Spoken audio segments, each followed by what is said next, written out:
Well, hello. Today is Wednesday, April 22nd, 2020. My name is Angela Hooper Menifield, and this is your HR moment from Menifield and Associates.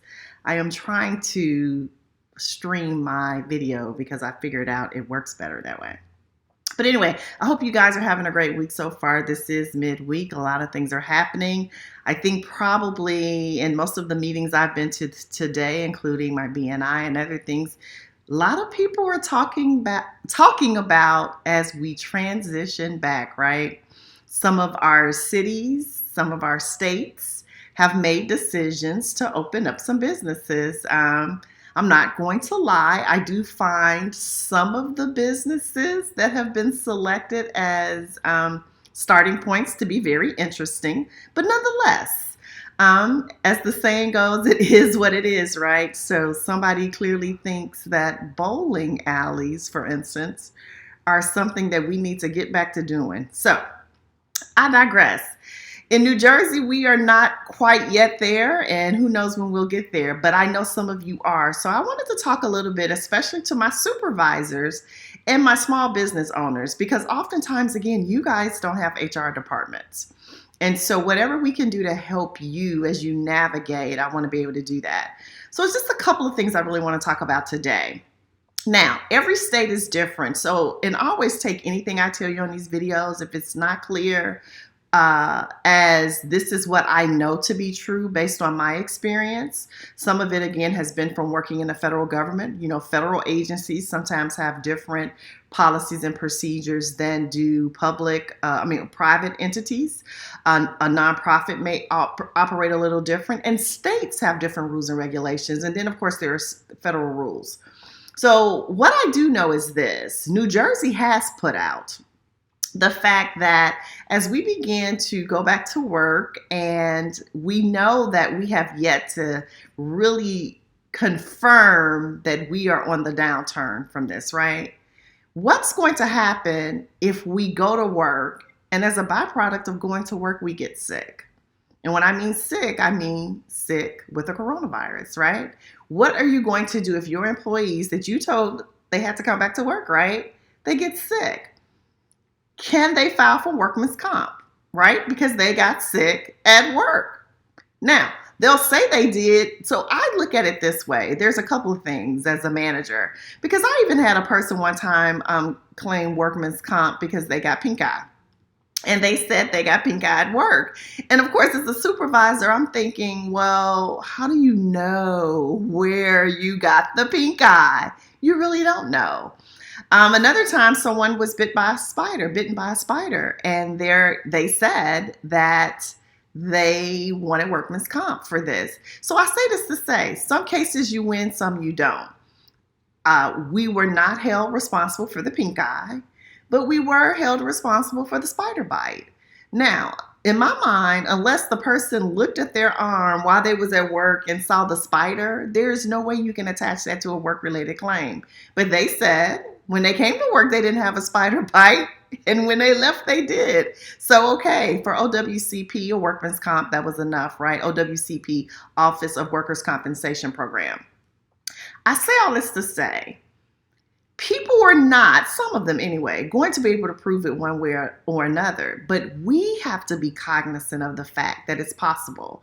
It is possible that people will file claims and say that they contracted the illness at work, especially if they front facing with public, right? Or there was definitely an encounter where maybe there wasn't good equipment provided. So not mask or PPE, gloves. Or let's say there was a direct interaction where, you know, someone like me comes into the place of business, I sneeze on the person, right? And then the person later gets sick. Because what workman's comp looks at oftentimes is there a time and date that you can specify when the injury or the sickness happened? And if that person says, yeah, on Wednesday, you know, April 22nd at what time is it? 5:31, a customer came in and sneezed on me, and then 3 days later I ended up sick.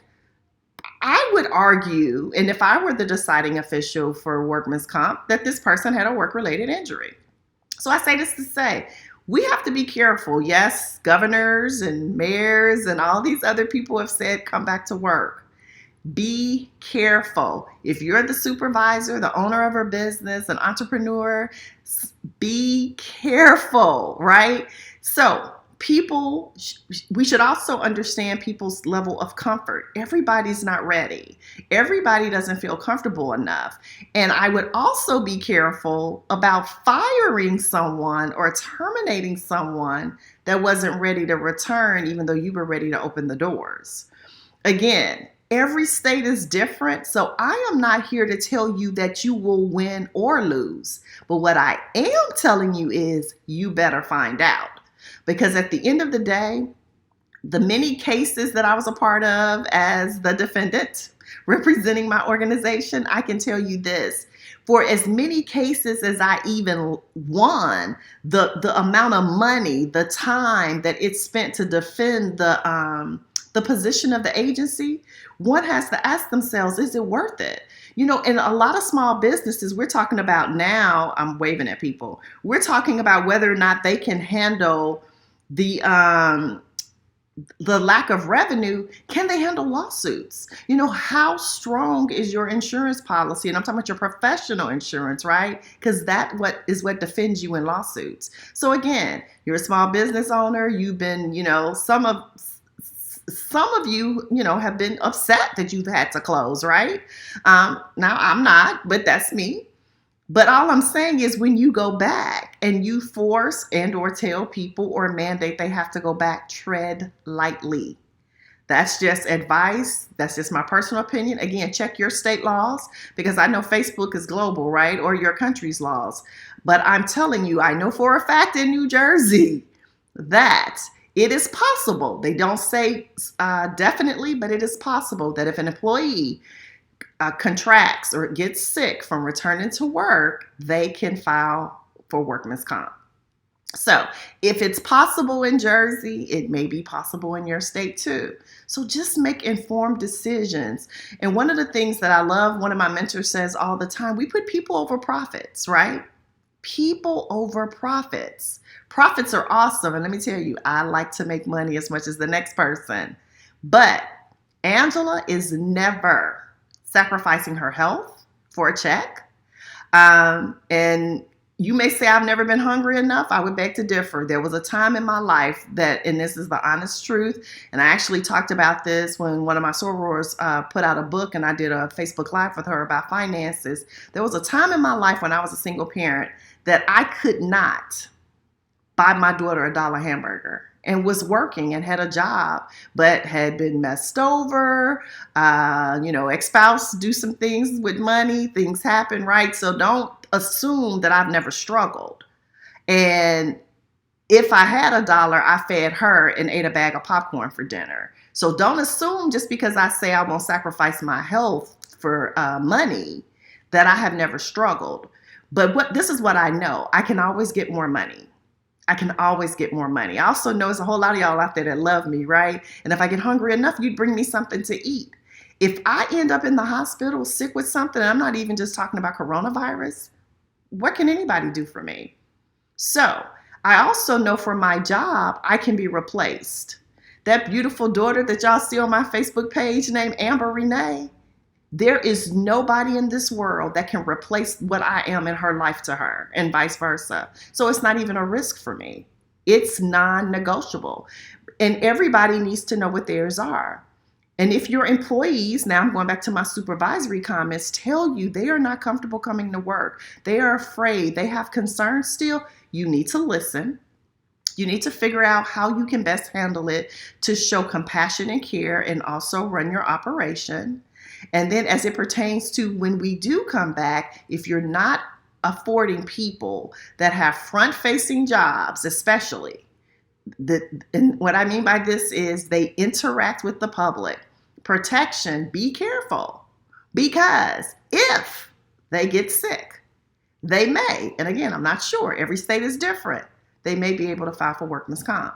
And if you have, and that has happened to you, I would encourage any of you, go see, talk to an employment lawyer. And if you're in Jersey, I know a really good one. or the Newark area. But all joking aside, find out what your rights are. And as supervisors, managers, and business owners, understand the ramifications of your decisions. This is serious. It's serious to me. I care about people. Yes, I want the economy to come back, but just be careful, tread lightly. So that has been my HR moment for today. I would love to get your feedback because guess what? Somebody got mad about what I just said, and I know they did, but that's okay. And somebody was enlightened, and they may do something a little different because they didn't realize the ramifications. So have a great day. We'll be back with you on Friday. And for those of you, again, many of you have seen the videos I've been posting for the Black Entrepreneurs Institute. We're doing webinars. We have another one Friday at 2 o'clock and a couple of more next week as we launch our boot camp. So if you know someone who's interested, especially now, of starting their own business or someone who has a business that needs a little motivation, accountability, mentoring, and support, direct them our way. We'd love to have them. Again, it's targeted, but it's for anybody. So appreciate you guys for watching. Have a great day, and I'll talk to you Friday. Bye.